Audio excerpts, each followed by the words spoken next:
There's a moment every modified truck owner eventually faces. You're standing at the dealership, trade-in appraisal in hand, and the number is thousands lower than you expected. The used car manager isn't looking at your lift kit with admiration. He's walking around your F-150 doing math, and every part you bolted on is subtracting from his offer.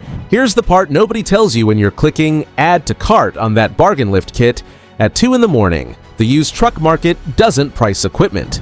It prices risk. And cheap, unknown, undocumented parts are risk with a bracket kit. Today, we're breaking down which aftermarket parts quietly drain your Ford's resale value, the exact repair chains that turn a $300 saving into a $3,000 bill, and because this cuts both ways, the upgrades that buyers will actually pay you for. Have you ever taken a trade-in hit because of your mods, or scored a deal buying someone else's modified truck? Tell us in the comments, we might feature your story in our next video. And if this video saves you from a resale disaster, smash that like button and subscribe. Let's get into it. How used buyers actually price your truck. Ford trucks hold their value for one reason above all others. Buyers trust the engineering. A stock F-150 with service records is a known quantity. The buyer understands exactly what they're purchasing: factory geometry, factory calibration, factory margins, predictable maintenance. Now put yourself in the buyer's seat, looking at a modified truck. Every question they can't answer becomes money off the price. Was that lift installed properly?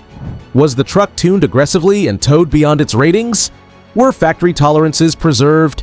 Is there a receipt for any of this, or is it all a mystery under the paint?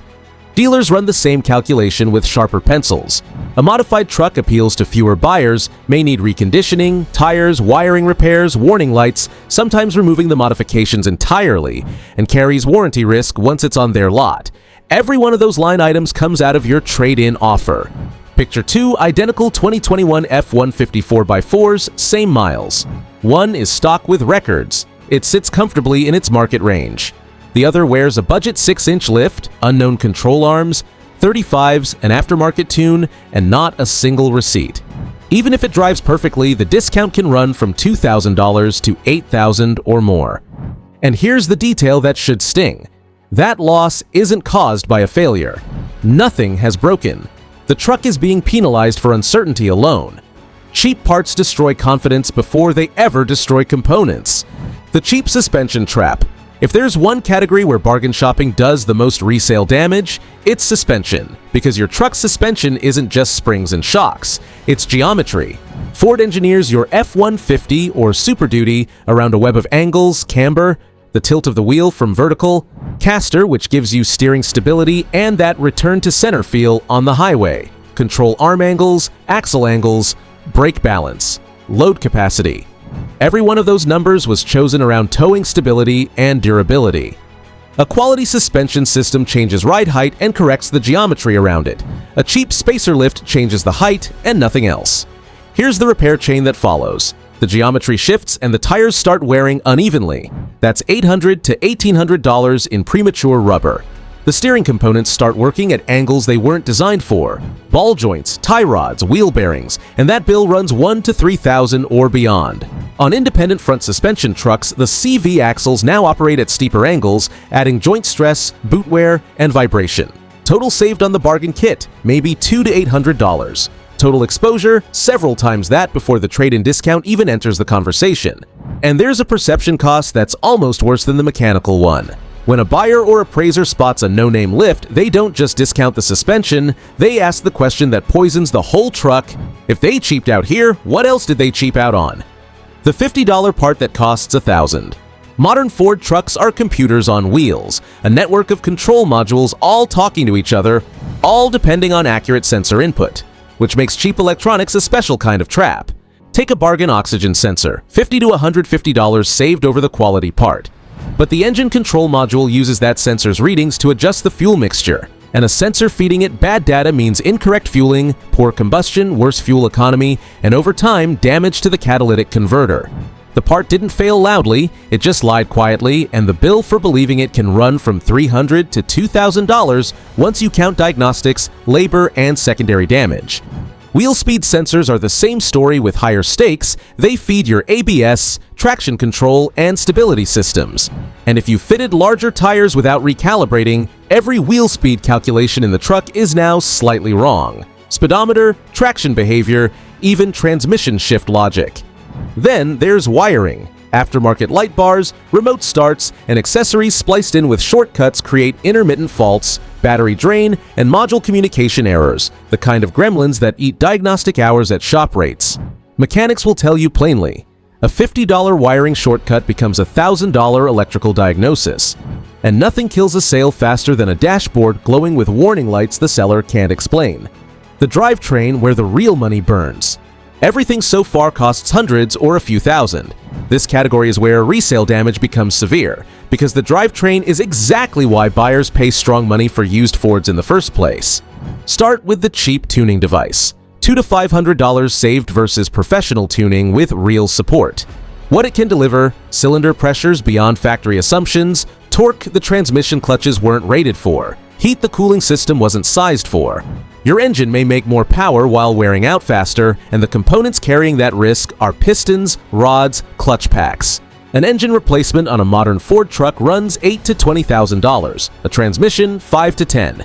Even oversized tires, the most innocent-looking mod on the truck, add rotating mass, drivetrain load, and braking demand the factory math never included. But here's the resale twist. The tune doesn't have to break anything to cost you. A buyer looking at a tuned truck can't unask the questions. Was the torque limit exceeded on every pull? Was it towing heavy with the tune active? Would Ford deny a warranty claim? Even on a truck that runs flawlessly, that uncertainty shows up as thousands off the offer or no offer at all. The upgrades buyers will actually pay for. Now the other side of the story, because aftermarket is not the villain here, and pretending otherwise would be dishonest. Plenty of aftermarket equipment preserves or adds value. Bed covers, liners, storage systems, recovery gear, quality wheels and premium tires, low-risk upgrades that don't touch core vehicle operation, quality towing equipment, documented off-road builds on recognized hardware, suspension systems from established engineering names, Bilstein, Fox, the brands that publish specifications, test on your exact truck, and answer the phone years later. The difference between an upgrade and a liability comes down to three things. Engineering, was it validated for your truck with real documentation and warranty support? Installation, professional with an alignment report to prove it?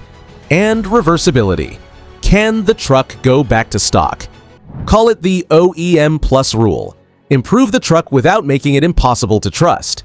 A modified truck with receipts looks engineered. The same truck without them looks like a gamble, and gambles get priced like gambles. The Resale Protection Playbook. If you're going to modify your Ford and there's nothing wrong with that, here's how to keep the value intact. First, buy the system, not the part. Price the alignment, calibration, and supporting components before you click buy. If the $300 upgrade actually costs $1,200 done right, the bargain version was never a bargain. It was the expensive version on a payment plan. Second, keep every factory part you remove.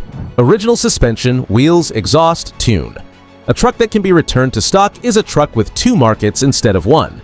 Third, document like a lawyer. Receipts, part numbers, installation records, alignment printouts, service history.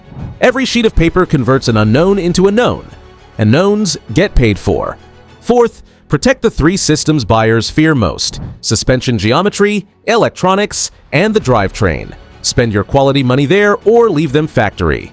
And before any purchase, run it through the one-question test, the same test a used car manager will run on your truck someday.